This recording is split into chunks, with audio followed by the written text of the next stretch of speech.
United वे द्वारा आयोजित गरबे का युवा शक्ति द्वारा विरोध किया जा रहा है। शक्ति का महापर्व नवरात्रि चंद दिनों की दूरी पर है। ऐसे में गरबे आयोजक अपनी तैयारियों को अंतिम स्वरूप देने में लगे हैं। सुप्रसिद्ध गरबे यूनाइटेड वे का आयोजन भाईलाल अमीन हॉस्पिटल के पास होने जा रहा है। इस बात का युवा शक्ति संगठन द्वारा जोर शोर से विरोध हुआ है।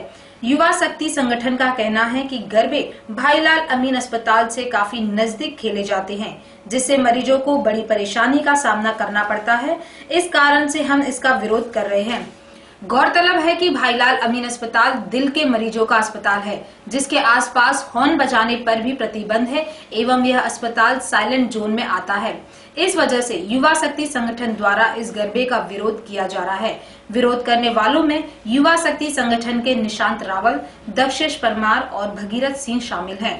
આપણે અત્યારે યુનાઇટેડ વે ગરબા ગ્રાઉન્ડની સામે ઊભા છે અને એની બાજુમાં જ ભાઈલાલ અમીન હોસ્પિટલ છે, હાર્ટની દર્દીઓની હોસ્પિટલ। હવે ગયે વર્ષે પણ અહીંયા આગળ ગરબા થયા હતા, પણ તંત્રએ કશું માન્યું જ નહીં। આ વખતે બી આગળ ગરબા થઈ રહ્યા છે, દર્દીઓને નુકસાન થઈ રહ્યું છે। એનું કારણ કે જ્યાં આગળ સાયલેન્ટ ઝોન છે ત્યાં આગળ મોટેથી ગરબા વગાડવામાં આવશે। ગરબાના આયોજકો ભાઈલાલ અમીન હોસ્પિટલ સાથે મળીને રૂપિયા કમાવાનો ધંધો કરી રહ્યા છે, પણ રૂપિયા કમાવાની આડે દર્દીઓને જાનમાલનું નુકસાન થઈ રહ્યું છે। આની જવાબદારી કોણ લેશે?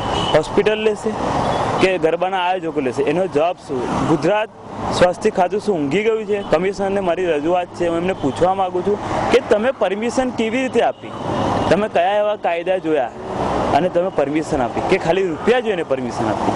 અમારો સખત વિરોધ છે અને આ વિરોધ ચાલુ રહેશે અને અમે ઉગ્રતાનો વિરોધ કરીશું। ભગતસિંહ રાહ પર જવું પડે તો જઈશું, પણ આ ગરબા બંધ કરાવીને રહીશું। અને અમારી નમ્ર વિનંતી છે કે અમારે બંધ ના કરાવવા પડે તો તમે સ્થળાંતર કરી લો, પણ અહીંયા આગળ તો કરવા જ નહીં દઈએ।